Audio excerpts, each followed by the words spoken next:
Welcome to Abhinav Bharat. నేను journalist Ravichandra. ప్రతి ఒక్కరికి గుర్తుండే ఉంటుంది, మనమందరం కూడా ఇన్కమ్ ట్యాక్స్లు కడుతుంటాం. ఈ ఇన్కమ్ ట్యాక్స్లలో కొన్ని కార్పొరేషన్ ట్యాక్స్ అని, ఇన్కమ్ ట్యాక్స్ అని దీంట్లో కట్టేటప్పుడు మనకు ఇక్కడ హెల్త్ సెస్ లేదంటే ఎడ్యుకేషన్ సెస్ అని చెప్పి కొన్ని డిడక్ట్ చేస్తుంటుంది కేంద్ర ప్రభుత్వం. ఈ ఇన్కమ్ ట్యాక్స్లో ఏవైతే హెల్త్ కానీ ఎడ్యుకేషన్ సెస్ ఏవైతే వసూలు చేస్తున్నారో అవి నిజంగానే ఆ హెల్త్కు ఎడ్యుకేషన్కి ఫుల్ ఫ్లెడ్జ్గా వాడుతున్నారా, అసలు బడ్జెట్లో ఇవి చూపిస్తున్నారా లేదా, ఎంత కలెక్షన్ జరుగుతుంది, ఎంతగా బడ్జెట్లో చూపిస్తున్నారు, ఆ వెల్ఫేర్ కోసం ఎలా ఖర్చు చేస్తున్నారు అనేది మనం ఒక్కసారి సెస్ అనేది ఎప్పుడు స్టార్ట్ అయింది, హెల్త్ కానీ ఎడ్యుకేషన్ కానీ, లేదంటే దానిలో ఎంతవరకు డిడక్ట్ చేస్తున్నారు, ఏమేమి ట్యాక్స్లు వసూలు చేస్తున్నారు అనేది ఒక్కసారి క్లియర్ కట్గా తెలుసుకునే ప్రయత్నం చేస్తే కనుక అసలు కేంద్ర ప్రభుత్వం మెయిన్గా ఇక్కడ కార్పొరేషన్ ట్యాక్స్ అని చెప్పి, తర్వాత ఇన్కమ్ ట్యాక్స్, తర్వాత 2.5% ఏమో ఇక్కడ హెల్త్ సెస్, తర్వాత ఎడ్యుకేషన్ సెస్ అని చెప్పి ఇలా కేంద్ర ప్రభుత్వం వసూలు చేస్తుంది. అయితే ఈ సెస్ అనేది ముఖ్యంగా చూసుకుంటే కనుక టోటల్గా 2004లో కాంగ్రెస్ పార్టీ అధికారంలో ఉన్నప్పుడు ఇక్కడ 2% అనేది ఒక ఎడ్యుకేషన్ సెస్ కింద వసూలు చేయడం ప్రారంభించింది.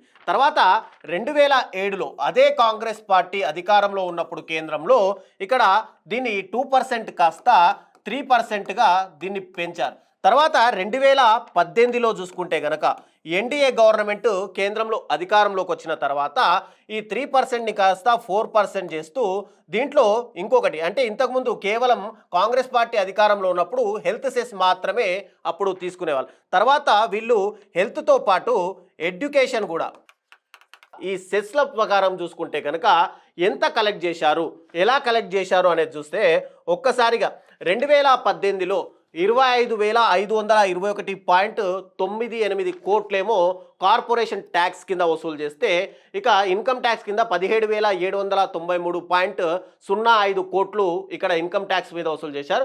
25% విచ్ ఈజ్ హెల్త్ కోసం వసూలు చేసిన దాంట్లో 10,828.76 కోట్లు వసూలు చేశారు.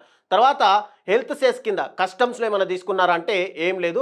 తర్వాత హెల్త్ సెస్ కింద మొత్తంగా కలెక్షన్ చూసుకుంటే 10,828.80 కోట్లు. ఇక 2019-20 మధ్య కాలంలో టోటల్గా హెల్త్ సెస్ కోసం 9,782 కోట్లు పూర్తిగా వసూలు చేశారు. 2021-22 సమయంలో 13,214.10 కోట్లు కలెక్షన్ చేస్తే 2022-23 కాలంలో 15,476.30 కోట్లు వసూలు చేశారు. ఇక 2024-25కు సంబంధించి టోటల్గా 21,355 కోట్లు, 25-26కు సంబంధించి 23,535 కోట్లు. అంటే ఇప్పటి వరకు ఇక్కడ హెల్త్ కానీ ఎడ్యుకేషన్ కానీ సెస్ల రూపేణా వసూలు చేసింది 1.21 లక్షల కోట్ల రూపాయలు. అయితే ఇక్కడ వసూలు చేసిన డబ్బుల్లో 2018-2019 మధ్య కాలంలో ఇక్కడ ఏ దానికి కూడా ఏ స్కీమ్కి కూడా ఈ సెస్ అనేది అప్లికబుల్ అవ్వలేదు, అంటే దేనికి వాడలేదు. 2020 మధ్యకాలం 19-20లో కూడా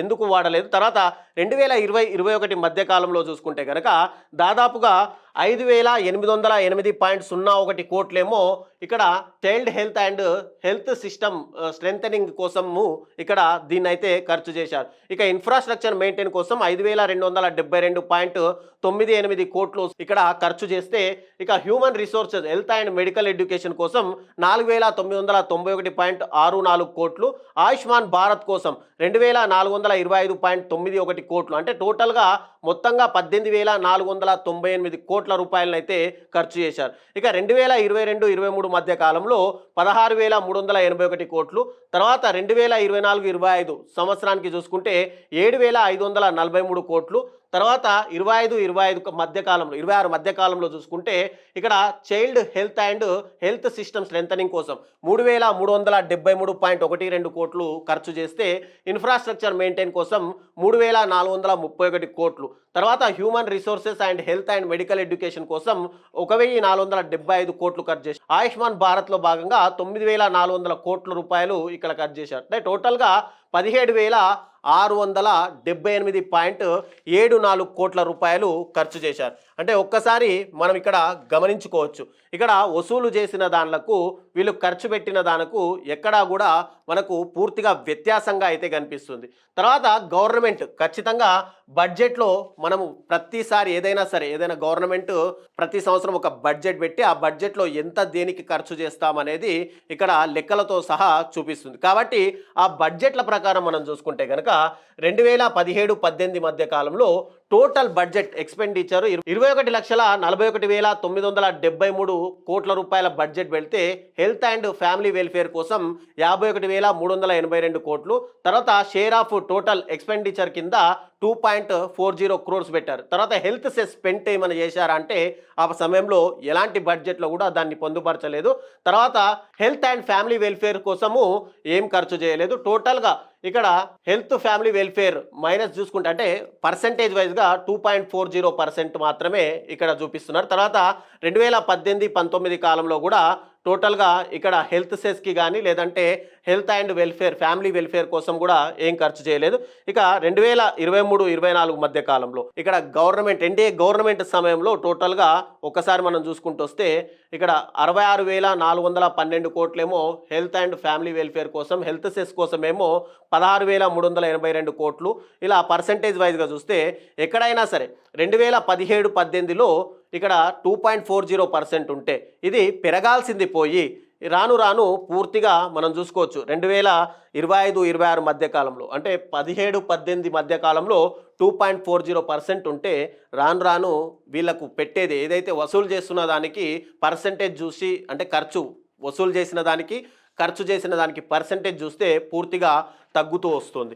ఇక మొత్తంగా అంటే టోటల్గా ఇప్పటి వరకు కలెక్ట్ చేసింది గవర్నమెంట్ ఇక్కడ హెల్త్ కానీ ఎడ్యుకేషన్ సెస్ కోసం దాదాపు 1.21 లక్షల కోట్ల రూపాయలని ఇక్కడ వసూలు చేస్తే ఇప్పటి వరకు గవర్నమెంట్ ఖర్చు చేసింది ఏంటంటే 89,485 కోట్లు, అంటే 74% మాత్రమే ఇక్కడ ఖర్చు చేసింది. మరి మిగిలిన 31,515 కోట్లు ఎక్కడికి పోయాయి? ఇది ఎవరికి ఇచ్చారు? ఎడ్యుకేషన్ హెల్త్ సెస్ అని చెప్పి వసూలు చేస్తున్నటువంటి గవర్నమెంట్లు పూర్తిగా కేంద్రానికి సంబంధించి ప్రజల నుంచి వసూలు చేస్తున్నటువంటి సెస్ రూపంలో వసూలు చేస్తున్నటువంటివి 31,515 కోట్ల రూపాయలని ఇక్కడ ఎవరికీ తెలియదు ఎక్కడికి పోయారు. దీని మీద ఆర్టీఏ ఫైల్ చేస్తే కూడా ఇప్పటి వరకు ఇన్ఫర్మేషన్ రాలేదు. అంటే ఇక్కడ గవర్నమెంట్లు ఎలా పనిచేస్తున్నాయో మీరు ఒక్కసారి ఆలోచించుకోవాలి.